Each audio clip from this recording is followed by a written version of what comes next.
லூக்கா நற்செய்தி அதிகாரம் 8. இயேசுவின் பெண் சீடர்கள்.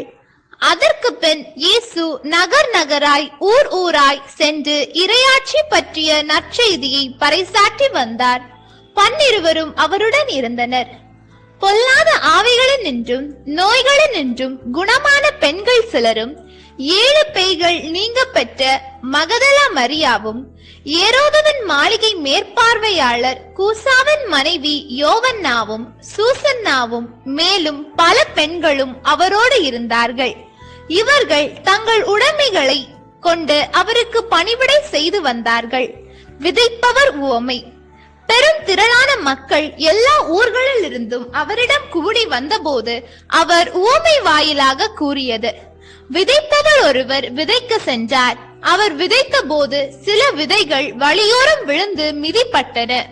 வானத்து பறவைகள் வந்து அவற்றை விழுங்கிவிட்டன. வேறு சில விதைகள் பாறை மீது விழுந்தன. அவை முளைத்த பின் ஈரம் இல்லாததால் கருகி போயின. மற்றும் சில விதைகள் முட்செடிகளின் நடுவே விழுந்தன.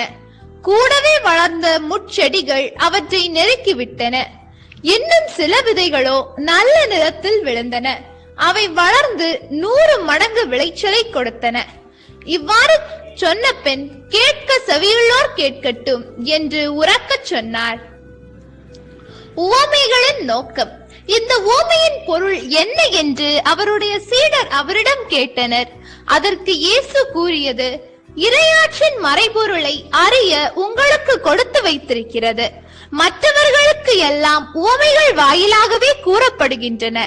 எனவே அவர்கள் கண்டும் காண்பதில்லை, கேட்டும் புரிந்து கொள்வதில்லை. விதைப்பவர் உவமையின் விளக்கம். இந்த உவமையின் பொருள் இதுவே: விதை இறை வார்த்தை. வழியோரம் விழுந்த விதைகள் அவ்வார்த்தைகளை கேட்பவர்களுள் சிலரை குறிக்கும். அவர்கள் நம்பி மீட்பு பெறாதவாறு அலகை வந்து அவ்வார்த்தையை அவர்கள் உள்ளத்திலிருந்து எடுத்து விடுகிறது. பாறை மீது விழுந்த விதைகள் அவ்வார்த்தையை கேட்கும் போது அதை மகிழ்ச்சியோடு ஏற்றுக்கொள்பவர்களை குறிக்கும். ஆனால் அவர்கள் வேறற்றவர்கள். சிறிது காலமே அவ்வார்த்தையை நம்புவார்கள். சோதனை காலத்தில் நம்பிக்கையை விட்டு விடுவார்கள். முட்செடிகளுக்குள் விழுந்த விதைகள் வார்த்தையை கேட்டும் கவலை, செல்வம், வாழ்வில் வரும் இன்பங்கள் போன்றவற்றால் நெருக்கப்பட்டு முதிர்ச்சி அடையாதிருப்பவர்களை குறிக்கும். நல்ல நிலத்தில் விழுந்த விதைகளோ சீரிய நல் உள்ளத்தோடு வார்த்தையை கேட்டு அதை காத்து மன உறுதியுடன் பலன் தருகிறவர்களை குறிக்கும். விளக்கு உவமை. எவரும் விளக்கை ஏற்றி அதை ஒரு பாத்திரத்தால் மூடுவதில்லை, கட்டலின் கீழ் வைப்பதும் இல்லை. மாறாக உள்ளே வருவோருக்கு ஒளி கிடைக்கும்படி அதை விளக்கு தண்டின் மீது வைப்பர். வெளிப்படாது மறைந்திருப்பது ஒன்றுமில்லை, அறியப்படாமலும் வெளியாகாமலும் ஒளிந்திருப்பதும் ஒன்றுமில்லை. ஆகையால் நீங்கள் எத்தகைய மனநிலையில் கேட்கிறீர்கள் என்பது பற்றி கவனமாயிருங்கள். உள்ளவருக்கு கொடுக்கப்படும், இல்லாதவரிடமிருந்து தமக்கு உண்டென்று அவர் நினைப்பதும் எடுத்துக்கொள்ளப்படும். இயேசுவின் உண்மையான உறவினர். இயேசுவின் தாயும் சகோதரர்களும் அவரிடம் வந்தார்கள். ஆனால் மக்கள் திரளாக இருந்த காரணத்தினால் அவரை அணுக முடியவில்லை. உம் தாயும் சகோதரர்களும் உம்மை பார்க்க விரும்பி வெளியே நின்று கொண்டிருக்கிறார்கள் என்று அவருக்கு அறிவித்தார்கள். அவர் அவர்களை பார்த்து, இறை வார்த்தையை கேட்டு அதன்படி செயல்படுகிறவர்களே என் தாயும் என் சகோதரர்களும் ஆவார்கள் என்றார். காற்றையும் நீரின் கொந்தளிப்பையும் அடக்குதல். ஒரு நாள் இயேசுவும் அவருடைய சீடர்களும் படகில் ஏறியதும், ஏரியின் அக்கறைக்கு செல்வோம் வாருங்கள் என்று அவர் அவர்களுக்கு சொன்னார். அவர்களும் படகை செலுத்தினார்கள். படகு போய்கொண்டிருந்த போது அவர் ஆழ்ந்து தூங்கிவிட்டார். அப்பொழுது ஏரியில் புயல் அடித்தது. படகு நீரால் நிரம்பியது. அவர்கள் ஆபத்துக்கு உள்ளானார்கள். அவர்கள் அவரிடம் வந்து, ஆண்டவரே, ஆண்டவரே, சாக போகிறோம் என்று சொல்லி அவரை எழுப்பினார்கள். அவர் விழித்தெழுந்து காற்றையும் நீரின் கொந்தளிப்பையும் கடிந்து கொண்டார். உடனே அவை ஓய்ந்தன, அமைதி உண்டாயிற்று. அவர் அவர்களிடம், உங்கள் நம்பிக்கை எங்கே என்றார். அவர்கள் அச்சமும் வியப்பும் நிறைந்தவர்களாய், இவர் காற்றுக்கும் நீருக்கும் கட்டளையிடுகிறார், அவை இவருக்கு கீழ்ப்படுகின்றனவே, இவர் யாரோ என்று ஒருவரோடு ஒருவர் பேசிக்கொண்டனர்.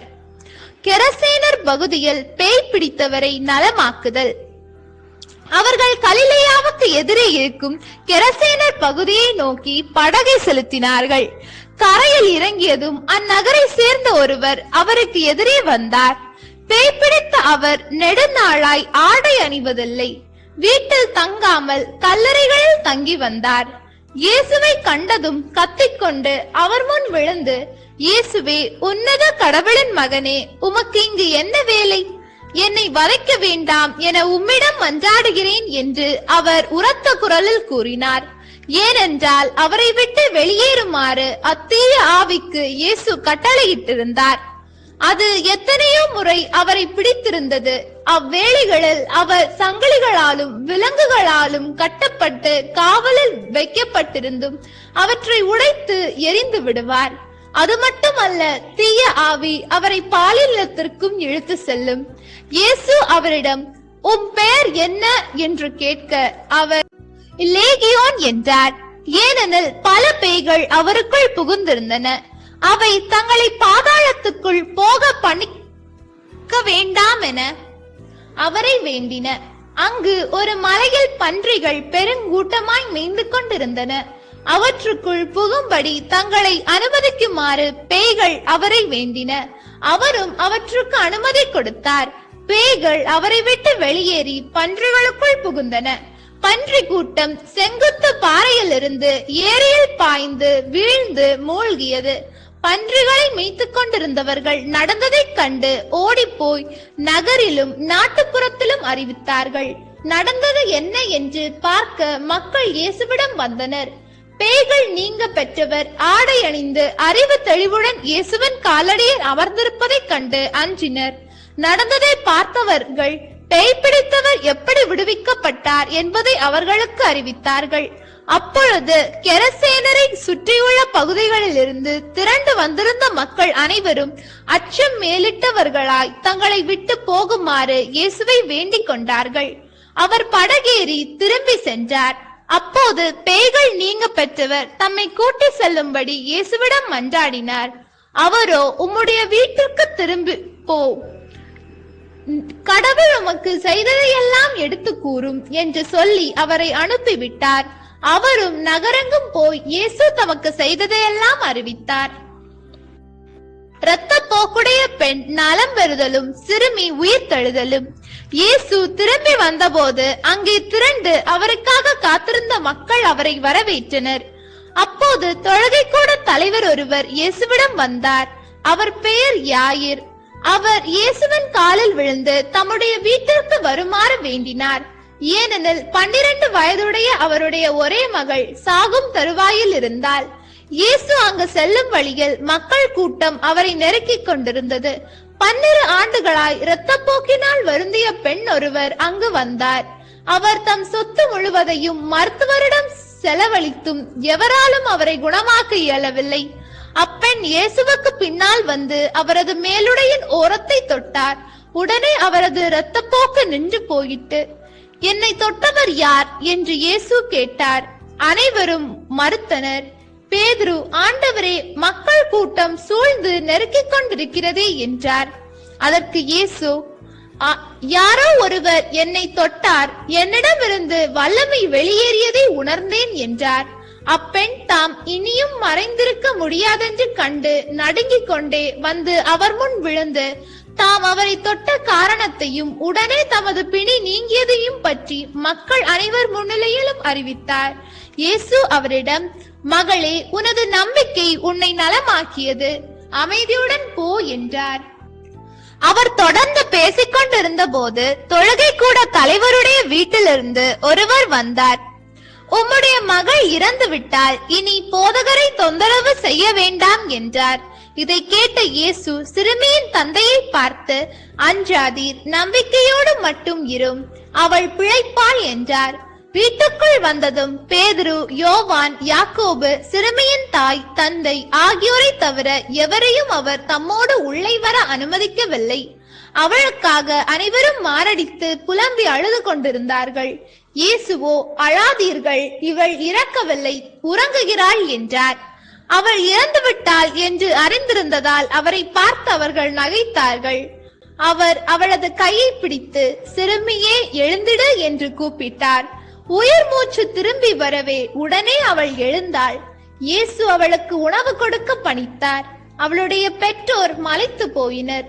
நடந்ததை எவருக்கும் சொல்ல வேண்டாம் என்று அவர்களுக்கு அவர் கட்டளையிட்டார். ஆண்டவரின் அருள்வாக்கு. இறைவா, உமக்கு நன்றி. நம் அன்பு கடவுளின் ஆசியும் அருளும் இன்னும் பலருக்கு கிடைக்கப்பெற ஹோலி பைபிள் தமிழ் சேனலை சப்ஸ்கிரைப் செய்துவிட்டு இந்த வீடியோவை லைக் செய்யவும், மேலும் உங்கள் உறவினர் மற்றும் நண்பர்களுடன் ஷேர் செய்யவும். நன்றி.